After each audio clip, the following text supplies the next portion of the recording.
अस्सलाम वालेकुम एवरीवन। इस वक्त हम बिजनेस लॉ की क्लास ले रहे हैं और लास्ट क्लास में हमने शुरू किया था contingent contract.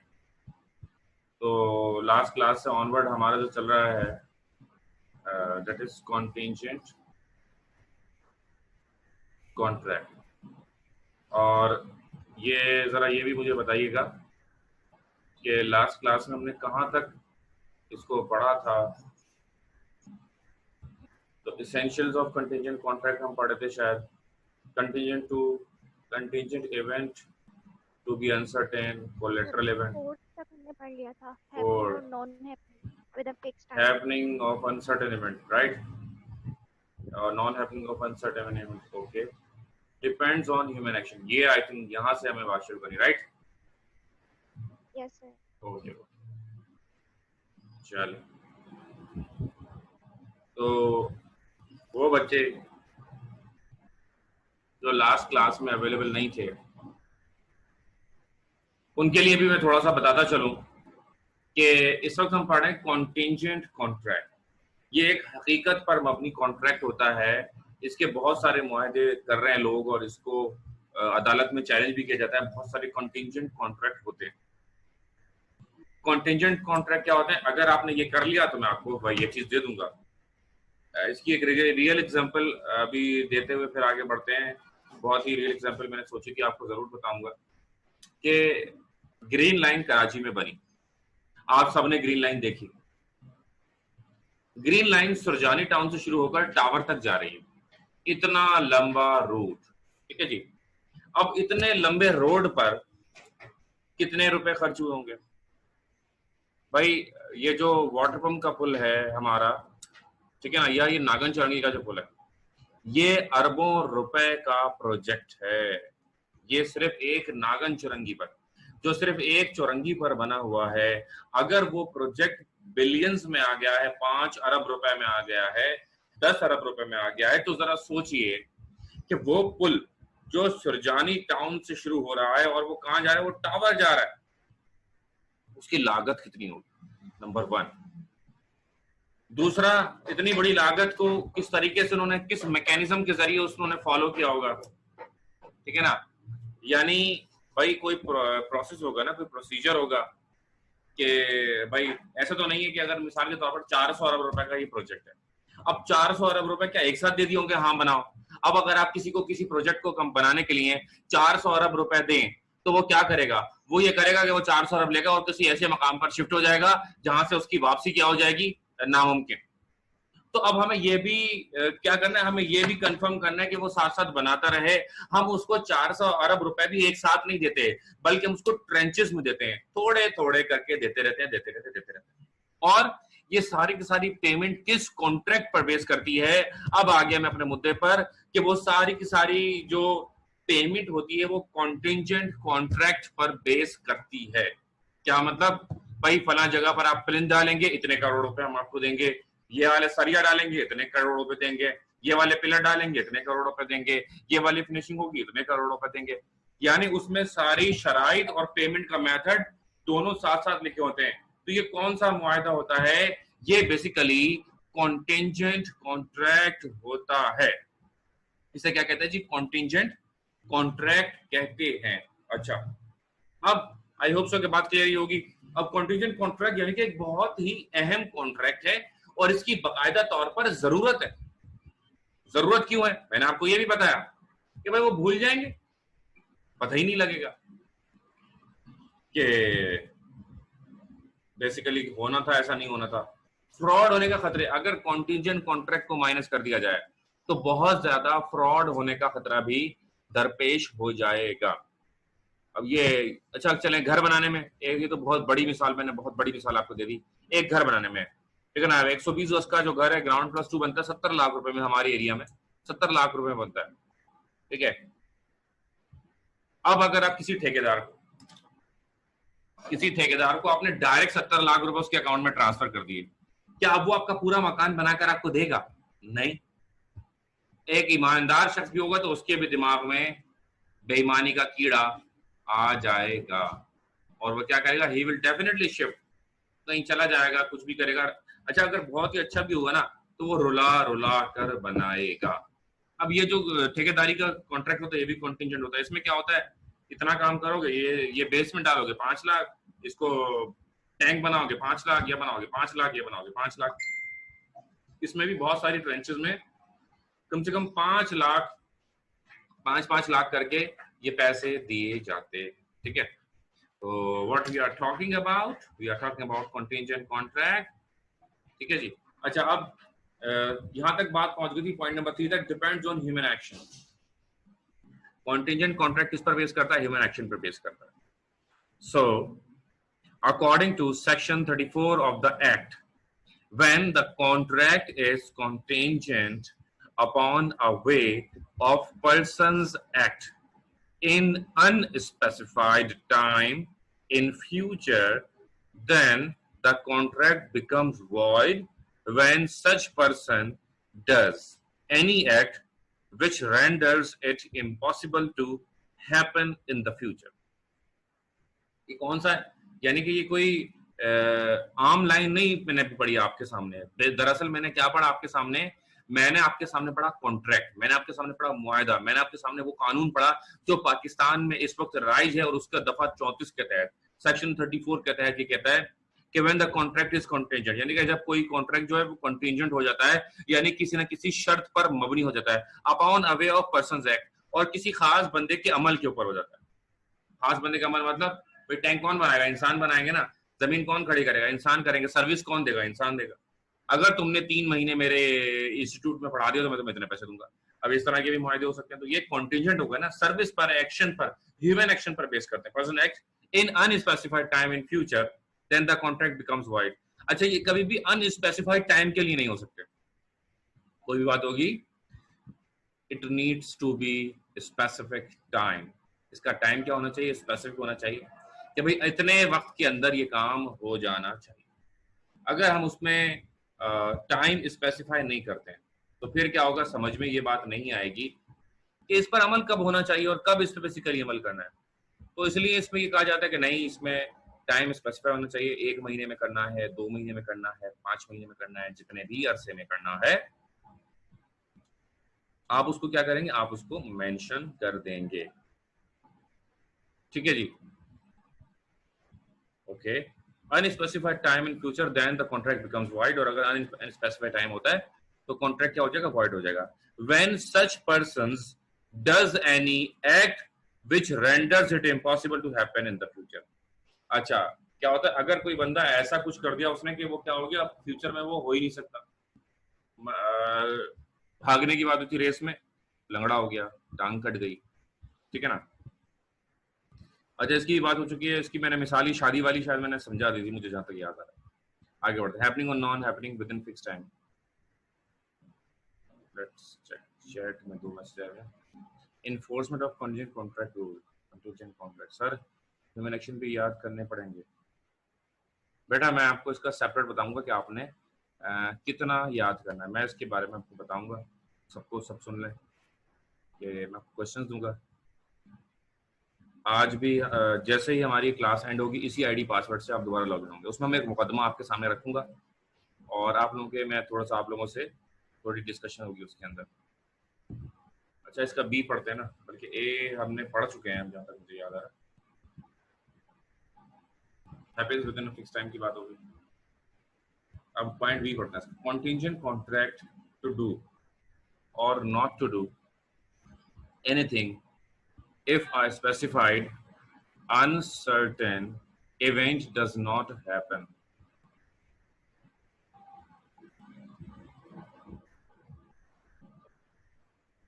Uncertain does not happen within fixed time. May be enforced if the event does not happen or its happening becomes impossible before the expiry of the time. A promises to pay 50,000 if certain ship does not return within a year. The contract may be enforceable if certain ship does not return within a year. ठीक है जी। अच्छा, ये contingent contract की बात हो रही है। ऐसा कॉन्टिजेंट कॉन्ट्रैक्ट जिसके अंदर हमने ये कहा कि भाई इतने अरसे में अगर ये इवेंट नहीं हुआ तो आपके पैसे ड्यू हो जाए, ठीक है ना। भले से 1 साल बाद वो चीज, वो इवेंट हो भी जाए। मिसाल के तौर पर एक जहाज का मरीन इंश्योरेंस करवाया, मरीन इंश्योरेंस के अंदर आपने ये लिखवा दिया कि ये जहाज 1 साल में अगर वापसी नहीं आया तो आपको पैसे देने होंगे। अगर जो हमारा बंदा है, अगर उसने ये कॉन्ट्रैक्ट आपसे कर लिया कि ठीक है जी, अगर ये जहाज 1 साल के अंदर अंदर नहीं आया तो मैं आपको 1 लाख रुपए दूंगा। ऐसा ही होता है, लेट सपोज पूरा 1 साल गुजर जाता है और वो जहाज पलट कर नहीं आता, पूरा 1 साल गुजर जाता है और लेट सपोज वो जहाज जो है वो पलट कर नहीं आता। अब क्योंकि वो जहाज पलट कर नहीं आया और 365 दिन नहीं आया, लेकिन 361वें दिन 366वां दिन यानी कि इमीडिएट डे आफ्टर 1 ईयर अगर वो आ भी जाता है तो उसके आने से कोई फर्क नहीं पड़ता है, आपके पैसे ड्यू हो गए क्योंकि 1 साल के अंदर तो नहीं आया ना। हमारी आपकी बात 1 साल की हुई थी, अब 1 साल तक के अंदर अंदर वो नहीं आया तो अब आपको पैसे देने ही होंगे।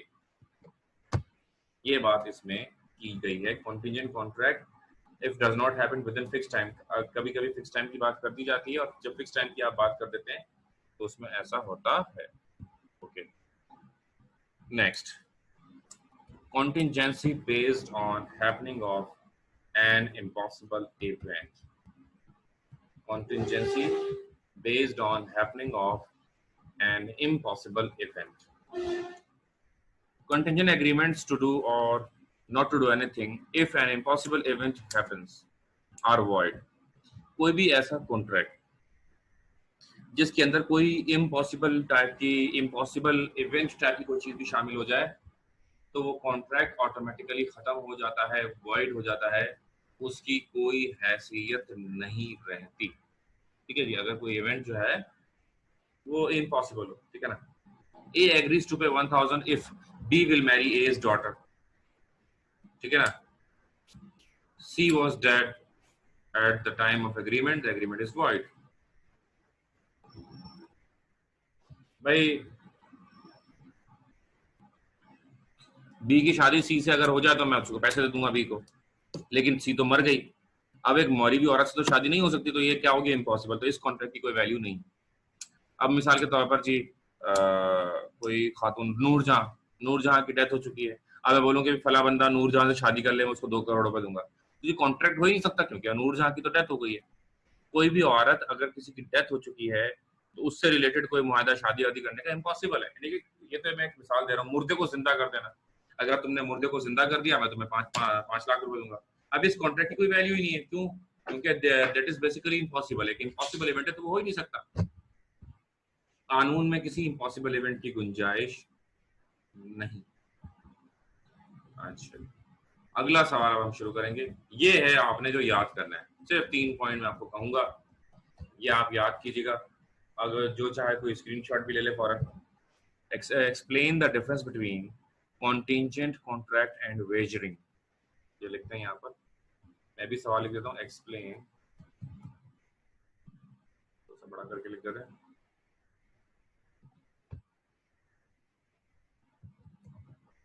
Explain the difference between। अस्सलाम वालेकुम सर। जी वालेकुम अस्सलाम। सर अभी स्टार्ट हुआ है, कितना हो गया काम? आप अभी आई? Yes sir. खैरियत? सर काम निपटा रही थी। ओके सही। देखें अभी ये वीडियो मिल जाएगी तो आपको अंदाजा हो जाएगा। मैं वीडियो दे दूंगा इंशाल्लाह क्लास की कुछ ही देर बाद, ठीक है सर? आप यही वीडियो एसपीएफ पे अपलोड कर देंगे? जी जी, मैं इंशाल्लाह अपलोड कर दूंगा, ठीक है। हाँ, अब देखें जरा, तवज्जो रखिएगा, माइक अपने अपने बंद रखिएगा। अच्छा, कॉन्टिंजेंट कॉन्ट्रैक्ट एंड वेजरिंग, ये बड़ा ही मशहूर होता है बेसिकली। फिजर का मैंने बंद कर दिया।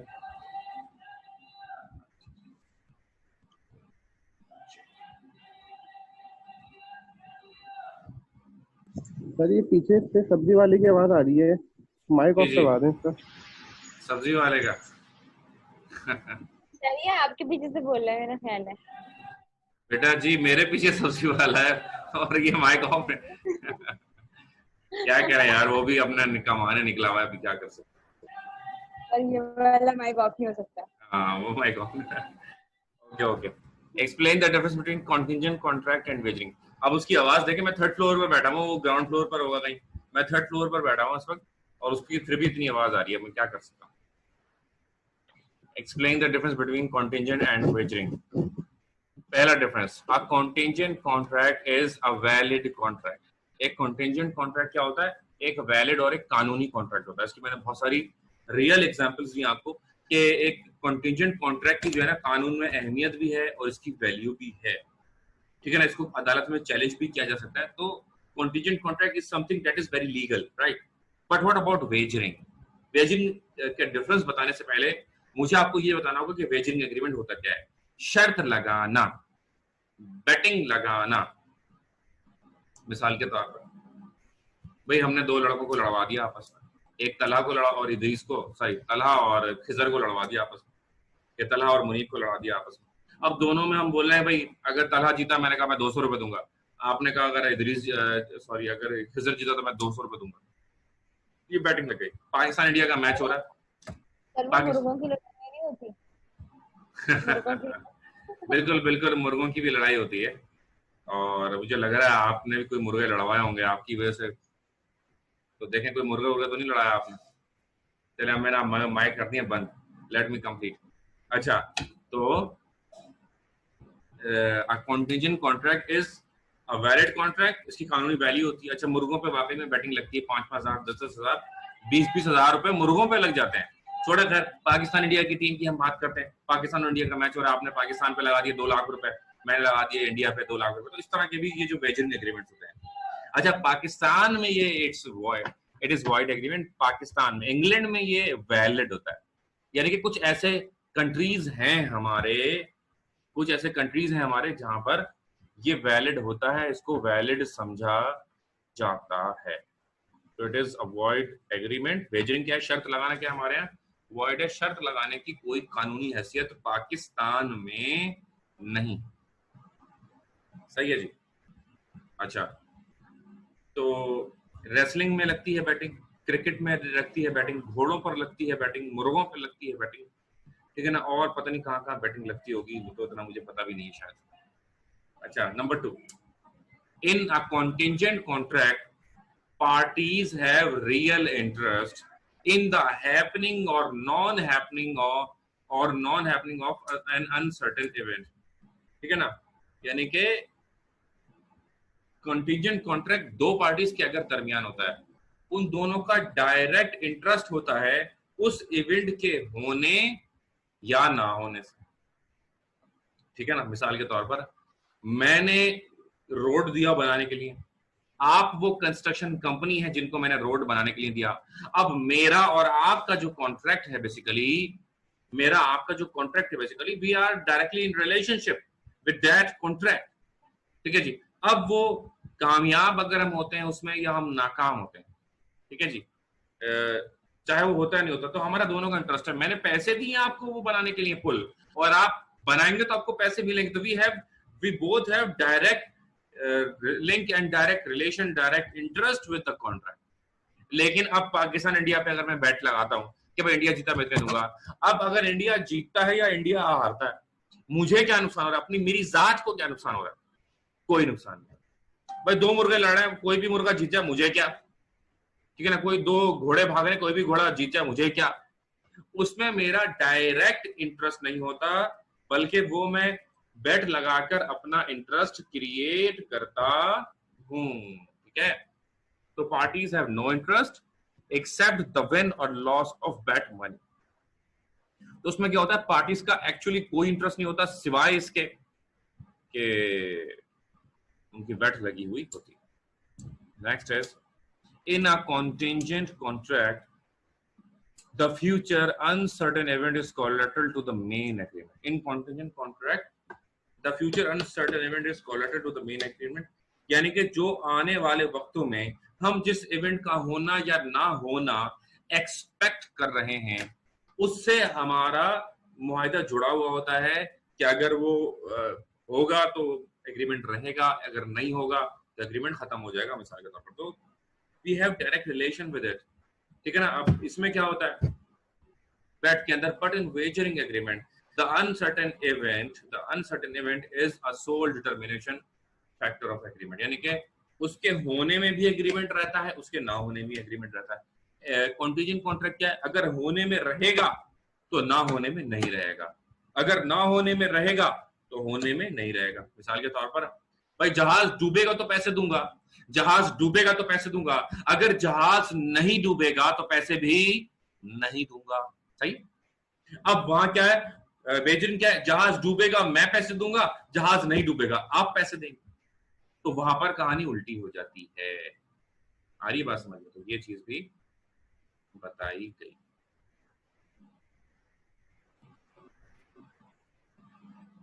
ओके तो आगे बढ़ते हैं। आई होप कि आपके बात समझ में आ गई होगी। Contingent wagering agreement, wagering in simple एक ही वर्ड में अगर वेजरिंग कहें, कोई पूछे आपसे कि वेजरिंग एग्रीमेंट क्या होता है, आप कहेंगे शर्त लगाने वाला एग्रीमेंट वेजरिंग एग्रीमेंट होता है। एक जुमले में अगर कॉन्टिजेंट कॉन्ट्रैक्ट क्या होता है, वो कॉन्ट्रैक्ट जिसमें कोई शर्त आयद कर दी जाए वो कॉन्टिजेंट कॉन्ट्रैक्ट कहलाता है, ठीक है जी। अब देखें मैंने भी बिजनेस लॉ पढ़ा था और मैं जो है मेरी जब जॉब अब लगी तो मुझसे पूछा गया, अच्छा मैंने जून की रिकॉर्डिंग्स दी हैं या नहीं दी, जरा मुझे कंफर्म कीजिएगा।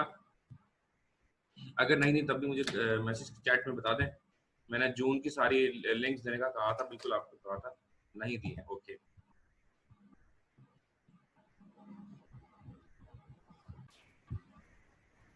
जी डियर स्टूडेंट्स, कंटीजेंट कॉन्ट्रैक्ट और वेजरिंग हमने देख लिया। अब हम बढ़ेंगे आगे। Void agreement, Section 2G of the Contract Act 1872 defines a void agreement as an agreement not enforceable by law is said to be void. An agreement not enforceable by law is said to be void. कोई भी ऐसा agreement जो कि enforceable by law नहीं है वो क्या है, वो void है। यानी कोई भी ऐसा मुआहदा आपके लोगों के दो पार्टीज के दरमियान जिसे अदालत सुनने को तैयार ना हो, ठीक है ना। बेटा ये लिंक्स में ज्यादा से ज्यादा 10 दिन ओपन रहेंगे, 10 दिन 5 या 15 तक ओपन रहेंगे, 15 के बाद ये लिंक्स बंद हो जाएंगे, 15 के बाद ये लिंक्स बंद हो जाएंगे। इस बात का भी ध्यान रखिएगा जो मैंने लिंक्स आपको दिए।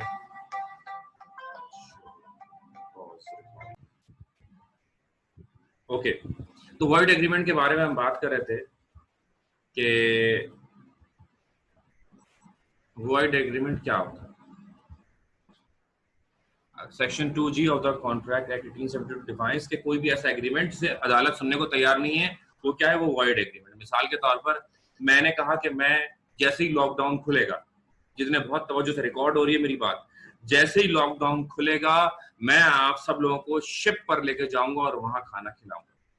हम जाएंगे सब शिप पर, इवनिंग का टाइम होगा, ठंडी ठंडी हवाएं चल रही होंगी सहायता करती 20 समंदर में, हम वहां पे जो है वो डिनर करेंगे या शाम में जाएंगे, एंजॉय करेंगे, ठीक है ना। एक बंदा वहां पे गिटार बजा रहा होगा, टिंग टिंग टिंग टिंग, एक जो है मैं आपको लॉकडाउन के बाद हम खूब जो है ना पार्टी करेंगे। अब ये मैंने आप लोगों से कहा, अब लेट्स सपोज लॉकडाउन खुल जाता है, लॉकडाउन खुलने के बाद आप मुझसे बोलते हैं सर वो शिप पे, मैंने बोला वो तो शिप डूब गया, तो शिप रहा ही नहीं, अब तो मैं नहीं लेके जाऊंगा। अब आपको गुस्सा आ जाता है, आप अदालत जाते हैं, जज साहब, आप जज साहब को पकड़ लेते हैं, जज साहब सरवसी ने हमारे साथ धोखा कर दिया, सर तो कह रहे थे हमें लेके जाएंगे और ये हमें कहीं नहीं लेके गए, ये तो हमें यूपी मोड़ तक नहीं लेके गए ट्रूमन से, या हमें ये आयशा मस्जिद तक नहीं लेके गए वाटर पंप से। सर इनसे पूछें जज साहब को, अगर मुकदमा करते हैं जज साहब क्या कहेंगे कि भाई ये वॉइड एग्रीमेंट है, इसकी कोई कानूनी हैसियत नहीं है, तो ये कौन सा एग्रीमेंट हो जाएगा, वॉइड एग्रीमेंट हो जाएगा। बेसिकली ये जो सोशल एग्रीमेंट होते हैं ये सबके सब वॉइड होते हैं क्योंकि इनकी कोई कानूनी हैसियत नहीं होती और इनको अदालत कभी भी नहीं सुनती। कोई भी ऐसा मुआहिदा जिसे अदालत नहीं सुनती उसे क्या कहते हैं, उसे वॉइड एग्रीमेंट कहते हैं, right. A void agreement is void ab initio। ये एक टर्म इसमें यूज की, लॉफुल एक टर्म है जो इसमें यूज की गई है, void ab initio. Void ab initio क्या है? A void agreement is void ab initio and as such it does not create any legal obligation. ये क्या होता है? ये void ab initio होती है, शुरू से ये void होती है और इसकी कोई कानूनी हैसियत भी नहीं होती। सही है ना? तो void ab initio की उर्दू तर्जुमा क्या है? शुरू से ही void होना, शुरू से ही कानूनी हैसियत ना होना, ये बेसिकली इसका मतलब है। तो void agreement is void ab initio। एक void agreement शुरू से ही void होता है, from the beginning वो void होता है, शुरू से ही उसकी कोई कानूनी हैसियत नहीं होती। And as such it does not create any legal obligation। और क्योंकि वो शुरू से ही काबिले समाअत मुआहिदा नहीं होता, इसलिए शुरू से ही उसकी कोई कानूनी हैसियत भी नहीं होती। An agreement, though it might possess all the essential elements of valid contract, हो सकता है कि कोई ऐसा एग्रीमेंट हो जो तमाम के तमाम एसेंशियल एलिमेंट्स जो है वैलिड कॉन्ट्रैक्ट के वो भी सारे पूरे करता हो, must not have been expressly declared void any law in force in the country। लेकिन ये भी पॉसिबल है शायद कि उसको लॉ ने वक्ती तौर पर उसको वैलिड इनवैलिड कर दिया हो।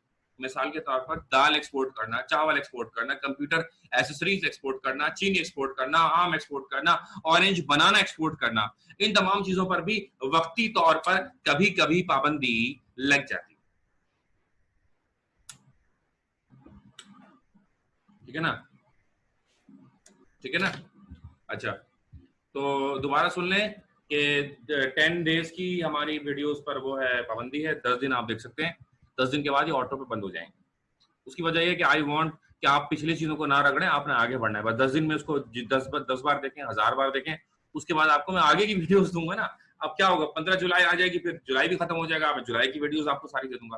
तो आपने आगे आगे बढ़ना है, जस्ट मूव ऑन, आगे जाते रहे, इसको बस याद कर करके इसको रखते रहे रजिस्टर में क्लिक करके। इसी तरह तैयारी होगी। पिछली इतनी सारी वीडियोस अगर आपके पास होंगी तो आप खुद भी परेशान होंगे ना। ठीक है ना? तो बस हम सीनियर हैं, हम आपसे बड़े हैं, चाहे भले से मैं आपसे 6 महीने 1 साल ही बड़ा हूँ, लेकिन बड़ा तो हूँ ना, तजुर्बा आपसे फिर भी ज्यादा रखता हूँ। तो आपको मेरी बात सुननी है, समझनी है, उस पर अमल करना है, इंशाल्लाह वो आपके काम आएगी। ठीक है? The following agreements have been expressly declared to be void by the contractor. अब ये सारे कॉन्ट्रैक्ट्स हैं जो मैं आपको बता रहा हूँ कि ये क्या है, डिक्लेयर्ड वॉइड हैं। जी कल वाली भी मैंने खोल दिए हैं, सारी मैंने कल वाली भी छोड़ दी, मतलब सारी लिंक मैंने ओपन कर दिए, कल वाले भी जो नहीं हो रहे थे वो भी अब हो जाएंगे open. The following agreements have been expressly declared void to be void by the contract act. Number 1, agreements by incompetent party. अगर कोई इनकॉम्पिटेंट बंदा कोई मुआहदा कर लेता है, मतलब 18 साल से कम है, 18 साल से कम है, या कोई पागल है, थोड़ा नफसियाती है, गरीब है, इंसॉल्वेंट है, मुजरिम है, यानी कि बहुत सारी कंडीशंस हैं किसी की भी इनकॉम्पिटेंट होने की, और अगर उसमें कोई भी एक भी अगर अलामत पाई जाती है इनकॉम्पिटेंट होने की, तो उससे किया हुआ मुआहदा क्या हो जाएगा, उससे किया हुआ मुआहदा वॉइड हो जाएगा, बेकार हो जाएगा, उसकी कोई कानूनी हैसियत नहीं होगी। सही? आगे बढ़ो।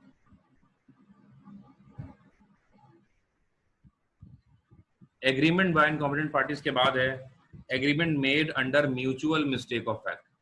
अगर दोनों पार्टी से गलत हो तो, मिस्टेक में मैंने आपको पढ़ाया ये बात कि अगर गलती एक तरफा होती है तो वो कॉन्ट्रैक्ट कायम रहता है। अगर गलती एक तरफा होती है तो वो कॉन्ट्रैक्ट कायम रहता है, लेकिन अगर वो गलती 2 तरफा होती है तो वो कॉन्ट्रैक्ट खत्म भी हो सकता है। सही है जी?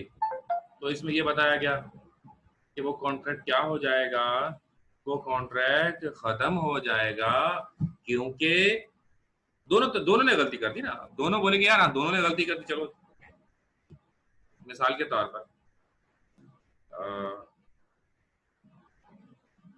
तौर पर भाई एक मुआहदा हुआ दोनों के 2 पार्टीज के दरमियान। डॉक्टर तैमूर नामी एक डॉक्टर थे जो पागलों के डॉक्टर थे। ठीक है? अब एक बंदा था, उसको किडनी का ऑपरेशन करवाना था, वो आता है और उसको वो गलती से नफसियाती अस्पताल में एडमिट हो जाता है। उसका नाम होता है जी अयाज। अयाज जो वो गलती से नफसियाती हॉस्पिटल में एडमिट हो जाता है किडनी के लिए, और वो भी नहीं देखता, वो समझता है ये पागल है, अयाज दिखने में पागल लग रहा होता है, तो तैमूर भी उसको एडमिट कर लेता है। दोनों से गलती हुई, वो मुआहदा क्या हो जाएगा, खत्म हो जाएगा। ठीक है जी। अच्छा, मैं मिसाल के तौर पर मैं आप परिंदे बेच रहा हूँ, मैंने गलती से आपको मेल की जगह फीमेल दे दिए, आपने भी गलती से रख लिए, दोनों ने गलती हुई, वो दोबारा आप ले आएंगे तो वो रिटर्न हो जाएगा। ठीक है ना। तो ये होता है जब दोनों पार्टी हम गलती करते हैं तो इसका कुछ ना कुछ हो सकता है। एग्रीमेंट्स, अच्छा कुछ गलतियां ऐसी होती हैं जिनका कोई सद्भाव नहीं होता और कि कोई उसका हल भी नहीं हो सकता, क्योंकि हमारे आखिरी मिनट चल रहा है। हाँ, आखिरी मिनट चल रहा है, दोबारा